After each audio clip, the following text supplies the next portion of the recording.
Hello friends, this is Payel. Welcome to ten your brain PSP. I hope তোমরা সবাই ভালো আছো এবং তোমাদের প্রিপারেশন খুব ভালোভাবে চলছে। তো সামনেই তোমাদের আরআরবি এনটিপিসির এক্সাম রয়েছে। তো এনটিপিসি স্পেশাল জিকে এবং জিএস আজকে আমরা 6 নম্বর ক্লাস করব। তো এর আগের 5টি ক্লাস তোমরা চাইলে দেখে নিতে পারো। ডেসক্রিপশন বক্সে প্লেলিস্টের লিংক আমি দিয়ে রাখবো। ওকে, এবং পরীক্ষার আগে পর্যন্ত কিন্তু এই ক্লাসটা কন্টিনিউ হবে, আমরা যতগুলো করতে পারি করব। তো আজকে আমরা দেখব টপ 40 জিকে এবং জিএস এর প্রিভিয়াস ইয়ার প্রশ্ন। প্রত্যেকটা প্রশ্নে আমরা করব আরআরবি এনটিপিসির প্রিভিয়াস ইয়ার থেকে। ওকে, তো চলো আমাদের আজকের ক্লাসটা আমরা শুরু করি। ক্লাসের পিডিএফ তোমরা আমার টেলিগ্রাম চ্যানেলে পেয়ে যাবে। তো টেলিগ্রাম চ্যানেলের লিংক ডেসক্রিপশন বক্সে দেওয়া আছে, তোমরা একটু চেক করে নিও। ঠিক আছে, তো চলো দেখে নিই আমাদের আজকের প্রথম প্রশ্ন কি আছে। তো আজকের প্রশ্নগুলো আমরা করবো 2016 2 এপ্রিল থেকে। তো প্রথম প্রশ্ন আমরা পাবো, the oldest oil field in Asia is located in. তো এশিয়ার সবথেকে পুরনো অয়েল ফিল্ড রয়েছে কোথায়? এটা রয়েছে আসামে। অপশন বি আমাদের সঠিক উত্তর হবে। আসামের ডিগবয় কিন্তু আমরা পাবো ভারতবর্ষে, তার সাথে সাথে এশিয়ার ওল্ডেস্ট অয়েল ফিল্ড। ঠিক আছে, এটা কিন্তু ডিসকভার করা হয় 1866 সালে রেল লাইন তৈরি করার সময়। এটা কিন্তু আমরা পাবো ডিসকভার হতে। ওকে, এবং পরবর্তীকালে দেখবো 1901 সাল থেকে কিন্তু এখানে অয়েল রিফাইনারি কমিশন করা হয় এবং অয়েল প্রোডাকশন কিন্তু শুরু হয়। ওকে, দেখে উত্তর আমাদের হয়ে গেল অপশন বি আসাম। পরের প্রশ্ন আমরা দেখবো কোশ্চেন 2। কোশ্চেন 2 আমরা পাবো, which of the following is false. তো নিচের কোনটি মিথ্যা? সাউন্ড ওয়েভস আর ড্যাশ ওয়েভস। তো সাউন্ড ওয়েভ নিচের কোনটি নয়? Pressure, longitudinal. এরপর আমরা পাবো হচ্ছে যে ইলেকট্রোম্যাগনেটিক এবং অপশন ডিতে রয়েছে মেকানিক্যাল। অপশন সি আমাদের সঠিক উত্তর হবে। সাউন্ড ওয়েভ কিন্তু ইলেকট্রোম্যাগনেটিক ওয়েভ নয়। ইলেকট্রোম্যাগনেটিক ওয়েভের কিন্তু চলাচল করার জন্য কোনো রকম কোনো মিডিয়ামের প্রয়োজন হয় না, কিন্তু সাউন্ড ওয়েভের ক্ষেত্রে আমরা দেখবো এর কিন্তু অবশ্যই একটি মিডিয়ামের প্রয়োজন হয়। মিডিয়াম ছাড়া কিন্তু সাউন্ড ওয়েভ কিন্তু চলাচল করতে পারে না, সেটা যে কোনো মিডিয়াম হোক, সেটা লিকুইড হোক বা সলিড হোক বা সেটা গ্যাসীয় হোক। কিন্তু আমরা দেখবো কি ইলেকট্রোম্যাগনেটিক ওয়েভ, যার মধ্যে আমরা পাবো অবশ্যই লাইটকে, তার কিন্তু কোনো মিডিয়ামের প্রয়োজন হয় না। এক্ষেত্রে আমাদের যেহেতু ফলস করেছে, তাই জন্য আমরা অপশন সি কে করবো ইলেকট্রোম্যাগনেটিক। ওকে, তো কোশ্চেন 2 আমাদের হয়ে গেল। পরের প্রশ্ন আমরা দেখবো কোশ্চেন 3। কোশ্চেন 3 আমরা পাবো, which of the following colour light has the lowest frequency. তো নিচের কোন ধরনের লাইটের সবথেকে কম ফ্রিকোয়েন্সি বা কম্পাঙ্ক রয়েছে? তো অপশন সি আমাদের সঠিক উত্তর হবে রেড। অপশন সি আমরা সঠিক উত্তর করবো। এর ফ্রিকোয়েন্সি সবথেকে কম। তো ফ্রিকোয়েন্সির সঙ্গে কিন্তু ওয়েভলেন্থের রয়েছে হচ্ছে গিয়ে একটা অপোজিট রিলেশন। তো যখনই আমরা দেখবো কি লোয়েস্ট ফ্রিকোয়েন্সি রয়েছে, তখন কিন্তু হয়ে যাবে সবথেকে হাইয়েস্ট ওয়েভলেন্থ। এক্ষেত্রেও তাই, আমরা রেড লাইটের কিন্তু লোয়েস্ট ফ্রিকোয়েন্সি পাবো যেরকম, ঠিক সেরকমই কিন্তু হাইয়েস্ট ওয়েভলেন্থ পাবো। ওকে, তার সাথে সাথে মনে রাখতে হবে অবশ্যই রেড লাইট কিন্তু সবথেকে কম স্প্রেড করে বা ছড়িয়ে যায়। তাই জন্য আমরা দেখতে পাবো অ্যাম্বুলেন্সের ক্ষেত্রে কিন্তু রেড লাইটকে ব্যবহার করা হয়। এছাড়াও কিন্তু আমরা রেড সিগন্যালেও কিন্তু রেড লাইট ব্যবহার করে থাকি। ওকে, তো কোশ্চেন 3 উত্তর কিন্তু আমাদের অবশ্যই হয়ে গেল অপশন সি রেড। পরের প্রশ্ন আমরা দেখবো কোশ্চেন 4। কোশ্চেন 4 আমরা পাবো, the only non metal which is liquid at room temperature is. তো নিচের কোন নন মেটাল, শুধুমাত্র সেই নন মেটাল মানে একমাত্র নন মেটাল এটা কিন্তু রুম টেম্পারেচারেও লিকুইড অবস্থায় থাকে। তো প্রথমেই রয়েছে মার্কারি। তোমরা দেখে কিন্তু প্রথমে মনে হবে এটা মার্কারি হবে, কিন্তু মার্কারি কিন্তু এটা কিন্তু নন মেটাল নয়, এটা কিন্তু মেটাল। এখানে নন মেটাল বলা হয়েছে। তো অপশন এ আমাদের কখনোই হবে না, কারণ হবে না, এটা হবে ব্রোমিন। অপশন বি আমরা সঠিক উত্তর করবো, অনলি নন মেটাল যেটা কিন্তু রুম টেম্পারেচারেও লিকুইড অবস্থায় থাকে। ঠিক আছে, তো কোশ্চেন 4 আমাদের হয়ে যাবে অপশন বি ব্রোমিন। তো তোমরা আমাকে কমেন্ট করে জানাবে কি ব্রোমিন কত নাম্বার গ্রুপে থাকে, পিরিয়ডিক টেবিলের মধ্যে কত নাম্বার গ্রুপে আমরা ব্রোমিনকে পাবো, তোমরা অবশ্যই কমেন্ট করে জানাবে। ওকে, কোশ্চেন 4 আমাদের হয়ে গেল। পরের প্রশ্ন আমরা দেখবো কোশ্চেন 5। কোশ্চেন 5 আমরা পাবো, Munch is a folk dance of. তো মাঞ্চ এটা কোন রাজ্যের একটি ফোক ডান্স? অপশন এতে রয়েছে আমাদের হরিয়ানা, অপশন ডিতে রয়েছে কেরালা এবং অপশন সিতে রয়েছে আসাম এবং অপশন ডিতে আমরা পাবো মধ্যপ্রদেশ। তো অপশন ডি আমাদের সঠিক উত্তর হবে। মধ্যপ্রদেশের একটি ফোক ডান্স বা লোকনৃত্য কিন্তু আমরা পাবো হচ্ছে গিয়ে মাঞ্চ। ওকে, অপশন ডি আমাদের সঠিক উত্তর হবে। এবার যদি আমরা দেখি আসামের ফোক ডান্স তো অবশ্যই বিহু রয়েছে, বিহুর মধ্যে প্রচুর ভাগ রয়েছে, তো বিহু মনে রাখলে কিন্তু হয়ে যাবে। কেরালা যদি আমরা দেখি তার ক্ষেত্রে আমরা ফোক ডান্স পাবো অবশ্যই উপান্না, তারপরে আমরা পাবো হচ্ছে কোডিয়াট্টম। ওকে, এবং হরিয়ানার ক্ষেত্রে আমরা দেখতে পাবো কিন্তু হরিয়ানা বা আমরা যদি দেখি জম্মু এন্ড কাশ্মীর, এই সাইডটা কিন্তু মোটামুটি একই ধরনের ফোক ডান্স আমরা পাবো। তো হরিয়ানার ক্ষেত্রে আমরা মনে রাখতে পারো কি ফাগ, বা তোমরা মনে রাখতে পারো লুর, ফাগ লুর, এগুলো কিন্তু আমরা দেখতে পাবো হরিয়ানার ক্ষেত্রে। তো মধ্যপ্রদেশ বলে অবশ্যই মাঞ্চ হয়ে গেল। এছাড়া এখানে আমরা ফুলপাত্তি, তারপরে যে বিড়া, এগুলো কিন্তু পাই। ঠিক আছে, তো কোশ্চেন 5 আমাদের অপশন ডি হলো। পরের প্রশ্ন আমরা দেখবো কোশ্চেন 6। কোশ্চেন 6 আমরা পাবো একটি কম্পিউটার থেকে প্রশ্ন, এটা process when the computer is switched on and the operating system gets loaded from hard disk to main memory is called। তো কম্পিউটারকে তুমি যখন চালু করবে তারপরে কি হবে, অপারেটিং সিস্টেম হার্ড ডিস্ক থেকে মেইন মেমোরিতে লোড হওয়ার যে প্রক্রিয়া বা পদ্ধতি, তাকে আমরা কি বলবো? তাকে আমরা বলবো কিন্তু বুটিং। তো অপশন এ আমাদের সঠিক উত্তর হয়ে যাবে কোশ্চেন 6। কোশ্চেন 7 আমরা পাবো, who was the first president of the Indian National Congress. তো এই প্রশ্ন তো আমরা প্রত্যেক পরীক্ষাতেই পাই যে ভারতীয় জাতীয় কংগ্রেসের প্রথম প্রেসিডেন্ট কে ছিলেন? অবশ্যই ছিলেন উমেশ চন্দ্র ব্যানার্জি। অপশন সি আমাদের সঠিক উত্তর হবে। আইএনসির ফাউন্ডেশন হয় 1885 সালে এবং ফাউন্ডার ছিলেন অবশ্যই এও হিউম, তাই জন্য আমরা এও হিউমকে বলবো father of Indian National Congress. এবং প্রথম সেশন কিন্তু অবশ্যই হয়েছিল বোম্বেতে। ওকে, তো অপশন সি আমাদের সঠিক উত্তর হবে কোশ্চেন 7। পরের প্রশ্ন আমরা দেখব question 8। Choose the one which is different from the following. তো আয়রন রয়েছে, কপার রয়েছে, অ্যালুমিনিয়াম রয়েছে, এরা প্রত্যেকেই কিন্তু রয়েছে মেটাল। যখন আমরা পাবো কি ব্রাশ, এটা কিন্তু কোনো মেটাল নয়, এখানে কিন্তু দুটো মেটালের মিলিত রূপ রয়েছে, এটা কিন্তু সংকর ধাতু বা অ্যালয়। ওকে, তো ব্রাশের মধ্যে আমরা পাবো অবশ্যই একটি কপার। তো কপারের সঙ্গে আর আমরা কি পাবো, তোমরা আমাকে কমেন্ট করে জানাবে, তোমাদের হোমওয়ার্ক থাকলো। ওকে, কপারের সঙ্গে আমরা আর কোন ধাতুকে যোগ করে আমরা ব্রাশ বা পিতলকে পাবো, তোমরা অবশ্যই কমেন্ট করে জানাবে, হোমওয়ার্ক থাকলো। ওকে, পরের প্রশ্ন আমরা দেখব কোশ্চেন 9। কোশ্চেন 9 আমরা পাবো, in 1981 ISRO launched India's first geostationary satellite called. তো এই প্রশ্নটা আমরা আগের দিনের একটি শিফটেও পেয়েছিলাম, তার মানে একই বছরের মধ্যে কিন্তু শিফটের মধ্যেও কিন্তু কোশ্চেন তুমি দেখতে পাবে কি এটাকে কিন্তু রিপিট করা হচ্ছে। তো তোমার অবশ্যই এই প্রিভিয়াস ইয়ারগুলো কিন্তু তোমার পরীক্ষার জন্য কাজে লাগবে। ঠিক আছে, তো 1981 সালে ইসরো লঞ্চ করেছিল ভারতের প্রথম জিও স্টেশনারি। আমরা দেখতে পাবো কি এটা ভারতবর্ষের প্রথম কমিউনিকেশন স্যাটেলাইটও ছিল, এটাকে লঞ্চ করেছিল ফ্রেঞ্চ গুয়েনা থেকে। তার নাম কি ছিল? তার নাম ছিল অ্যাপেল। অপশন বি আমাদের সঠিক উত্তর হবে। তো অ্যাপেলের ফুল ফর্ম আমরা কিন্তু পাবো এরিয়েন, প্যাসেঞ্জার, পেলোড এবং এক্সপেরিমেন্ট। এই হয়ে যাবে আমাদের অ্যাপেলের ফুল ফর্ম। ওকে, তো 9-এর উত্তর আমরা করে নিলাম অপশন বি। পরের প্রশ্ন আমরা দেখব কোশ্চেন 10। কোশ্চেন 10 আমরা পাবো, which of the following was the first antibiotic discovered by Alexander Fleming in 1928। তো 1928 সালে আমরা এখান থেকে দুটো প্রশ্ন পেয়ে গেলাম কি আমাদের হচ্ছে পৃথিবীর ক্ষেত্রে প্রথম অ্যান্টিবায়োটিক কী ছিল আমরা উত্তর পাবো, এবং সেটা কিন্তু আবিষ্কার করেছিলেন আলেকজান্ডার ফ্লেমিং 1928 সালে। তার নাম ছিল অবশ্যই পেনিসিলিন। অপশন বি আমাদের সঠিক উত্তর হবে। তো পেনিসিলিন আমরা পাবো হচ্ছে গিয়ে ফাঙ্গাস থেকে। তো ফাঙ্গাসের মধ্যে একটি উপকারী ফাঙ্গাস কিন্তু আমরা পাবো পেনিসিলিন, যেটা একটা অ্যান্টিবায়োটিক। ওকে, তো 10 হয়ে গেল অপশন বি। পরের প্রশ্ন আমরা দেখব কোশ্চেন 11। কোশ্চেন 11 আমরা পাবো in which state is white desert present in India. তো প্রথমেই দেওয়া আছে কি হোয়াইট ডেজার্ট কোথায় রয়েছে। জম্মু অ্যান্ড কাশ্মীর নিয়ে খুব কনফিউশন হবে, কিন্তু এখানে কনফিউজড হলে হবে না। অপশন এ আমাদের সঠিক উত্তর হবে গুজরাট। গুজরাটে রয়েছে হোয়াইট ডেজার্ট বা শ্বেত মরুভূমি। ওকে, 11 আমাদের অপশন এ হলো। তো পরের প্রশ্ন আমরা পাবো question 12। Which of the following acts under the Indian constitution is described by article 21A। তো ভারতের সংবিধানের 21 এতে আমরা কোন প্রফেশন পাবো। তো অপশন বি আমাদের সঠিক উত্তর হবে রাইট টু এডুকেশন। শিক্ষার অধিকার আমরা পাবো আর্টিকেল 21 এতে। তো 21 এ মানে এটা প্রথম থেকে ছিল না, পরবর্তীকালে এটাকে অ্যাড করা হয়েছে 2002 সালে বাই 86th অ্যামেন্ডমেন্ট অ্যাক্টের দ্বারা, কিন্তু এটাকে আমরা দেখব যে অ্যাড করা হবে আমাদের ফান্ডামেন্টাল রাইটের মধ্যে। তো শিক্ষার অধিকার এটা কিন্তু ফান্ডামেন্টাল রাইটের মধ্যেই পড়বে। 6 থেকে 14 বছরের বাচ্চাদের যে কম্পালসারি এডুকেশন দিতে হবে, এটা কিন্তু আমরা পাবো রাইট টু এডুকেশনের মধ্যে 21 এতে। ওকে, তো 12 আমাদের অপশন বি হলো। পরের প্রশ্ন আমরা দেখব কোশ্চেন 13। কোশ্চেন 13 আমরা পাবো which of the following monuments built by Mohammad Quli Qutb Shah is said to be built to commemorate the eradication of plague. তো প্লেগের যে ইরাডিকেশন বা আমরা দেখতে পারবো কি নির্মূল হওয়ার স্মরণে মোহাম্মদ কুলি কুতুব শাহ তিনি তৈরি করেছিলেন নিজের কোন মনুমেন্ট। তো অপশন বি আমাদের সঠিক উত্তর হবে চারমিনার, যেটা রয়েছে হায়দ্রাবাদে। তো এটাকে কিন্তু তৈরি করেছিলেন কে জিজ্ঞেস করা হতে পারে, সেটা হয়ে যাবে মোহাম্মদ কুলি কুতুব শাহ, এবং এটা কোথায় রয়েছে, এটা রয়েছে হায়দ্রাবাদে। ওকে, তো অপশন বি আমাদের সঠিক উত্তর হলো কোশ্চেন 13। পরের প্রশ্ন আমরা দেখব কোশ্চেন 14। কোশ্চেন 14 আমরা পাবো which of the following is not an example of a word processor. তো নিচের কোনটি একটি ওয়ার্ড প্রসেসরের উদাহরণ নয়। তো অপশন ডি আমাদের সঠিক উত্তর হবে Microsoft Excel is not an example of word processor. Okay, তো 14 উত্তর আমরা করে নেব অবশ্যই অপশন ডি, এবং বাকি তিনটে আমরা তাহলে পেয়ে গেলাম কিন্তু ওয়ার্ড প্রসেসরের উদাহরণ। ওকে, তো 14 হয়ে গেল। পরের প্রশ্ন আমরা দেখব কোশ্চেন 15। কোশ্চেন 15 আমরা পাবো how high is the badminton net at the centre. তো ব্যাডমিন্টন নেটের যে সেন্টার এবং যে কর্নারগুলো আছে তার কিন্তু হাইট কিন্তু একদম সেম হয় না। তো সেন্টারে থাকে 5 ফিট, 5 ফিট থাকে হচ্ছে গিয়ে সেন্টারে, এবং আমরা যদি দেখি কি এজ বা ধারের দিকে কর্নারের দিকে, তো সেটা কিন্তু হয়ে যায় 5.1 ফিট। তো নিচের দিকটা কিছুটা কিন্তু নিচু থাকে, মানে মাঝের দিকটা। তো সেন্টার হয়ে গেল অবশ্যই কিন্তু অপশন এ হবে 5 ফিট। এই প্রশ্নগুলো খুবই টাফ, মানে করাটা খুবই চাপের। যদি কেউ একদমই এক্সাক্ট না জানে, তো এখানে কোনো রকম কোনো কিন্তু মানে মানে গেস করার কোনো জায়গা নেই। ঠিক আছে, জানলে জানো, বা না জানলে কিন্তু আর হবে না। তো এটা হয়ে গেল আমাদের অপশন এ 5 ফিট। পরের প্রশ্ন আমরা দেখব কোশ্চেন 16। কোশ্চেন 16 আমরা পাবো the operating system Unix is the trademark of. তো ইউনিক্স এটি কার ট্রেডমার্ক, এটা আমরা পাবো কিন্তু বেল ল্যাবরেটরিজের ট্রেডমার্ক হয়ে যাবে ইউনিক্স। তো অপশন বি আমাদের সঠিক উত্তর হবে কোশ্চেন 16। পরের প্রশ্ন আমরা দেখব question 17। The first large scale electrical air conditioning was invented and used in 1902 by. তো আমরা দেখতে পেলাম কি আমরা হচ্ছে পৃথিবীর ক্ষেত্রে প্রথম ইলেকট্রিক্যাল এয়ার কন্ডিশনিং যেটাকে ইনভেন্ট করা হয়েছিল 1902 সালে, তো সেটাকে কে তৈরি করেছিলেন। তো অপশন এ আমাদের সঠিক উত্তর হবে উইলস ক্যারিয়ার, তিনি তৈরি করেছিলেন 1902 সালে এয়ার কন্ডিশনার বা এসি। ওকে, তো 17 আমাদের অবশ্যই হয়ে গেল অপশন এ। পরের প্রশ্ন আমরা দেখে নিই কোশ্চেন 18।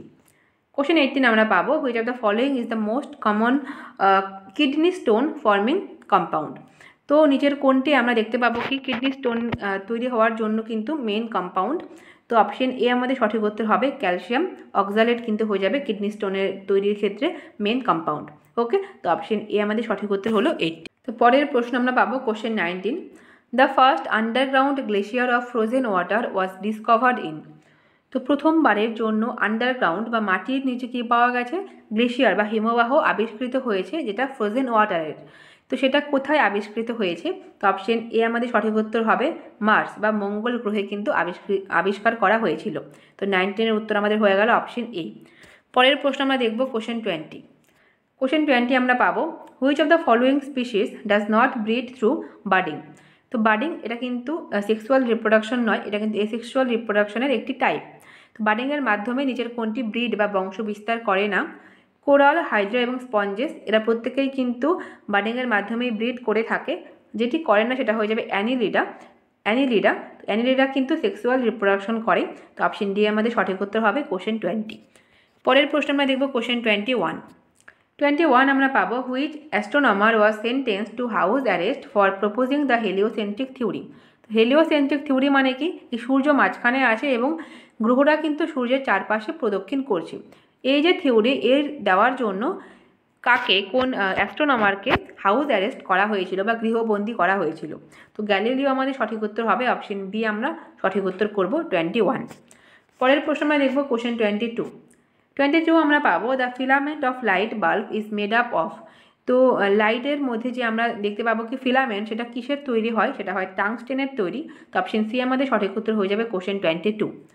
পরের প্রশ্ন আমরা দেখব কোশ্চেন 23 আমরা পাবো who are the first hominids to be categorised as homo sapiens.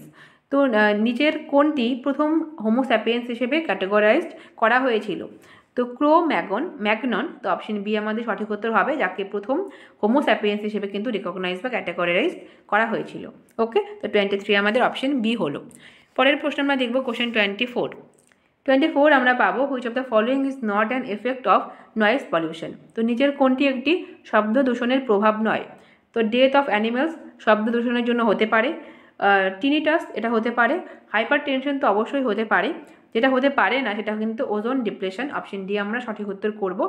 তো নয়েজ পলিউশন বা শব্দ দূষণের সঙ্গে কিন্তু ওজোন ক্ষয়ের কোনো রকম কোনো সম্পর্ক নেই। তো অপশন ডি আমাদের সঠিক উত্তর হবে কোশ্চেন 24। পরের প্রশ্ন আমরা দেখব 25 which of the following tourist destination of India were built in 1911 to commemorate the visit of King George V and Queen Mary. তো এরকম দুটো প্রশ্ন আমরা পেলাম। প্রথমে একটা পেলাম কি চারমিনার, যেটা তৈরি করেছিলেন কুলি কুতুব শাহ। এবং এখানে আমরা পেলাম কিন্তু আমাদের কোন ডেস্টিনেশন বা আমরা বলতে পারি কোন জায়গাটিকে তৈরি করা হয়েছিল 1911 সালে। কেন তৈরি করা হয়েছিল? কিং জর্জ V এবং কুইন মেরি তারা যে ভারতবর্ষে ভিজিট করেছিল তাকে কোমেমোরেট বা মানে স্মরণীয় করার জন্য।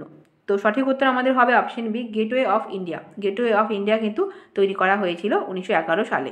তো 25-এর উত্তর আমাদের হবে অপশন বি। পরের প্রশ্ন আমরা পাবো question 26 what is C12 H22 O11 also known as. তো অপশন সি আমাদের সঠিক উত্তর হবে সুগার। তো সুগারের পরিবর্তে যদি গ্লুকোজ থাকতো তাহলেও গ্লুকোজই উত্তরই হতো, যার সংকেত আমরা পাবো কিন্তু C12 H22 O11। ওকে, 26 আমাদের হয়ে গেল। পরের প্রশ্ন আমরা দেখব কোশ্চেন 27। তো 27 আমরা পাবো in tennis hard court is the type of court whose surface is made up of.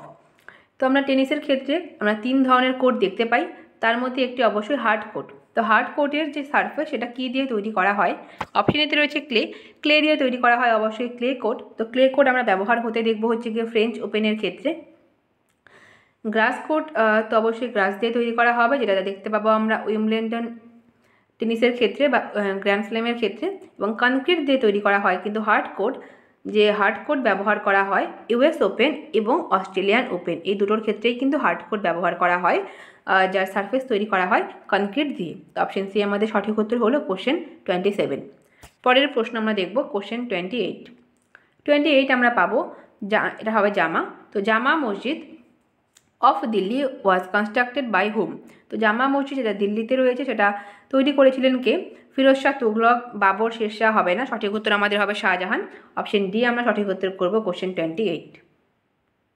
তো পরের প্রশ্ন আমরা দেখব question 29 which of the following countries goat independence in 2011। তো 2011 সালে কোন দেশ স্বাধীনতা লাভ করেছিল?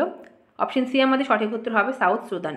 তো সাউথ সুদানে কিন্তু একদম দেখবো আমরা লেটেস্ট বা নিউয়েস্ট কান্ট্রি যেটা ফর্ম হয়েছে 2011 সালে, এবং 2011 সালেই কিন্তু এটা ইউনাইটেড নেশনসের 193তম কান্ট্রি এবং নিউয়েস্ট কান্ট্রি হিসেবে কিন্তু অ্যাড হয়েছে সাউথ সুদান, যার ক্যাপিটাল রয়েছে জুবা এবং যার কারেন্সি কিন্তু আমরা পাবো অবশ্যই পাউন্ড। ওকে, যার কারেন্সি হয়ে গেল পাউন্ড এবং ক্যাপিটাল আমরা দেখে নিলাম জুবা। তো অপশন সি আমরা সঠিক উত্তর করে নিলাম কোশ্চেন 29। পরের প্রশ্নটা দেখব কোশ্চেন 30। কোশ্চেন 30 আমরা পাবো if the resistance of a circuit is doubled then to keep voltage constant in the circuit the electric current would be. তো আমরা কি দেখতে পাবো যে আমাদের ভি ইকুয়াল টু কিন্তু আমরা পাই আইআর। তো ভি মানে ভোল্টেজ, তো ভোল্টেজকে তোমাকে কী করতে হবে কনস্ট্যান্ট বা ঠিক রাখতে হবে। তো এক্ষেত্রে তুমি যদি রেজিস্ট্যান্সকে ডাবল করে দাও তাহলে কি করতে হবে, এটাকে তোমাকে কিন্তু হাফ করতে হবে, ঠিক আছে, কারণ এই দুটোর ইকুয়াল কিন্তু আমাদের ভোল্টেজ থাকবে যেটাকে কনস্ট্যান্ট রাখতে হবে, এটাকে বাড়ানো বা কমানো যাবে না। তো যখনই আমরা রেজিস্ট্যান্সকে হাফ করে দেবো ডাবল করে দেবো তখন আমাদের অবশ্যই কিন্তু আই বা আমরা দেখতে পাবো কি ইলেকট্রিক কারেন্টকে অবশ্যই আমাদের কী করতে হবে হাফ করতে হবে। তো অপশন বি আমাদের সঠিক উত্তর হয়ে যাবে কোশ্চেন 30। ঠিক আছে, 30 হয়ে গেল। পরের প্রশ্ন আমরা দেখবো কোশ্চেন 31 আমরা পাবো which of the following is an ore of pitchblende. তো পিচ ব্লেন্ডের আমরা দেখতে পাবো কি তার আকরিক কোনটা রয়েছে। তো ইউরেনিয়াম আমাদের সঠিক উত্তর হবে কোশ্চেন 31। ইউরেনিয়াম হয়ে গেল সঠিক উত্তর 31। পরের প্রশ্ন আমরা পাবো question 32 the emergency provision in Indian constitution borrowed from. তো ভারতের সংবিধান আমাদের largest written constitution in the world. তো সেটা বিভিন্ন দেশের সংবিধান থেকে কিন্তু বিভিন্ন কনসেপ্টকে বোরো করেছে। তো ইমার্জেন্সি প্রভিশনকে বড় করেছে কোন দেশের সংবিধান থেকে। তো অপশন সি আমাদের সঠিক উত্তর হবে জার্মানি। ওকে, 32 আমরা জার্মানিকে করলাম। সাউথ আফ্রিকা থেকে আমরা পেয়েছি অ্যামেন্ডমেন্ট, এছাড়াও আমরা কিন্তু রাজ্যসভার ইলেকশনও পেয়েছি সাউথ আফ্রিকা থেকে। অস্ট্রেলিয়া থেকে আমাদের কনকারেন্ট লিস্ট আমরা পেয়েছি এবং ইউএস থেকে কিন্তু আমরা প্রিয়াম্বেল, এছাড়াও কিন্তু আমরা পেয়েছি সুপ্রিম কোর্ট এবং ফান্ডামেন্টাল রাইট তো অবশ্যই আমরা ইউএসএর থেকে পেয়েছি। তো 33 আমাদের অবশ্যই হয়ে গেল অপশন সি জার্মানি। পরের প্রশ্ন আমরা দেখব কোশ্চেন 33 আমরা পাবো the scientific analysis and research of the interaction between organism and environment is known as. তো অর্গানিজম এবং এনভায়রনমেন্টের মধ্যে যে ইন্টারাকশন, জীব এবং পরিবেশের মধ্যে যে ইন্টারাকশন তাকে আমরা কী বলবো, তাকে আমরা বলবো কিন্তু ইকোলজি। তো অপশন সি আমাদের সঠিক উত্তর হয়ে যাবে কোশ্চেন 33। বায়োলজি বলতে আমরা বুঝবো হচ্ছে study of life, study of অ্যানিমেলকে বলবো আমরা জুলজি, এবং ইকথায়োলজি কিন্তু হয়ে যাবে স্টাডি অফ ফিশেস বা মাছের যে পড়াশোনা তাকে আমরা বলবো ইকথায়োলজি। ওকে, 33 আমাদের অবশ্যই হয়ে গেল অপশন সি ইকোলজি। পরের প্রশ্ন আমরা দেখব কোশ্চেন 34 আমরা পাবো river Brahmaputra passes through which country.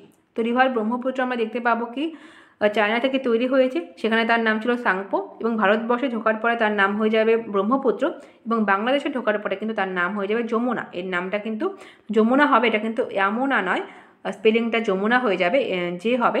তো 3টি দেশের মধ্যে দিয়ে কিন্তু ব্রহ্মপুত্র প্রবাহিত হয়েছে এবং 3টি দেশে কিন্তু ব্রহ্মপুত্রের নাম 3টি রয়েছে। ওকে, তো all of the above option D আমাদের সঠিক উত্তর হবে কোশ্চেন 34। পরের প্রশ্ন আমরা দেখব কোশ্চেন 35 আমরা পাবো the Khajuraho group of monuments is UNESCO world heritage site located in. তো খাজুরাহো এই মন্দির কোথায় রয়েছে, যেটা একটা ইউনেস্কোর ওয়ার্ল্ড হেরিটেজ সাইট। তো অপশন বি আমাদের সঠিক উত্তর হবে মধ্যপ্রদেশে কিন্তু রয়েছে ইউনেস্কোর হেরিটেজ সাইট খাজুরাহো। ওকে, তো অপশন বি আমরা সঠিক উত্তর করলাম। উত্তরপ্রদেশে আমরা পাবো অবশ্যই তাজমহল, যেটা ইউনেস্কোর ওয়ার্ল্ড হেরিটেজ সাইট। কর্ণাটকে রয়েছে একটি হাম্পি, যেটা ইউনেস্কোর ওয়ার্ল্ড হেরিটেজ সাইট, এবং মহারাষ্ট্রে কিন্তু আমরা অনেকগুলো পাবো, তার মধ্যে এলিফ্যান্টা কেভ, ইলোরা এবং অজন্তা এগুলোও কিন্তু রয়েছে। ওকে, 35 আমাদের অপশন বি হয়ে গেল। পরের প্রশ্ন আমরা দেখব question 36 Mrinalini Sarabhai associated with. তো মৃণালিনী সারাভাই তিনি কোন নাচের সঙ্গে যুক্ত ছিলেন? তিনি ভারতনাট্যম এবং কথাকলি এই দুটো নাচের সঙ্গে কিন্তু যুক্ত ছিলেন। তো আমাদের অপশনে শুধুমাত্র ভারতনাট্যমই রয়েছে, তো অপশন সি আমরা সঠিক উত্তর করলাম। কুচিপুড়ি নাচের সঙ্গে যুক্ত ছিলেন যামিনী কৃষ্ণমূর্তি, মণিপুরীর সঙ্গে আমরা যুক্ত পাবো বীরেন সিংকে, এবং কত্থকের সঙ্গে যুক্ত কিন্তু অনেকেই ইম্পর্টেন্ট রয়েছেন, তার মধ্যে বিরজু মহারাজ, লাচ্চু মহারাজ, শোভনা দেবী, ওনারা কিন্তু ভীষণ ইম্পর্টেন্ট। ওকে, তো 36 আমাদের কিন্তু ভারতনাট্যম অপশন সি হলো। পরের প্রশ্ন আমরা দেখে নিই কোশ্চেন 37 আমরা পাবো gas in the air responsible for discolouration of brush is. তো ব্রাশের ডিসকালারেশনের জন্য রেসপন্সিবল কোন গ্যাস? অপশন ডি আমাদের সঠিক উত্তর হবে হাইড্রোজেন সালফাইড, কিন্তু এই গ্যাসটি কিন্তু দায়ী ব্রাশ বা পিতলের বিবর্ণতার জন্য। ওকে, 37 আমরা অপশন ডিকে করলাম। পরের প্রশ্ন আমরা দেখব কোশ্চেন 38 হু ডিসকভার্ড এক্স রে। তো এক্স রে আবিষ্কার করেছিলেন রন্টজেন, অপশন ডি আমরা সঠিক উত্তর করলাম কোশ্চেন 38। পরের প্রশ্ন আমরা দেখব question 39 Indian Parliament House in New Delhi was designed by. তো তো নিউ দিল্লিতে যে ইন্ডিয়ান পার্লামেন্ট হাউস রয়েছে সেটা ডিজাইন করেছিলেন কে? তো এডউইন লুটেন্স এবং হারবার্ট বেকার। অপশন এ এবং বি দুটোই কিন্তু ঠিক। তো অপশন সি আমরা সঠিক উত্তর করব, এ এবং বি। ওনারা দুজন কিন্তু তৈরি করেছিলেন ইন্ডিয়ান পার্লামেন্ট হাউস। 39 আমাদের অপশন সি হলো। পরের প্রশ্ন আমরা দেখব কোশ্চেন 40 এবং আজকের শেষ প্রশ্ন। Project tiger was started in the year. তো প্রজেক্ট টাইগার এটাকে লঞ্চ করা হয়েছিল বা শুরু হয়েছিল 1973 সালে উত্তরাখণ্ডের জিম করবেট ন্যাশনাল পার্কে, এবং সেই সময় সেটা অবশ্যই উত্তরপ্রদেশ ছিল। তো অপশন ডি আমাদের সঠিক উত্তর হবে কোশ্চেন 40। তো এই ছিল আমাদের 40টি প্রশ্ন। আশা করি তোমাদের পরীক্ষার জন্য একটা ছোট প্র্যাকটিস সেশন হয়ে গেল। তো আজকের ক্লাসটা এই অবধি থাকবে। সবাইকে থ্যাংক ইউ সো মাচ। খুব ভালো থাকো সবাই, খুব ভালো করে প্রিপারেশন নাও। বাই।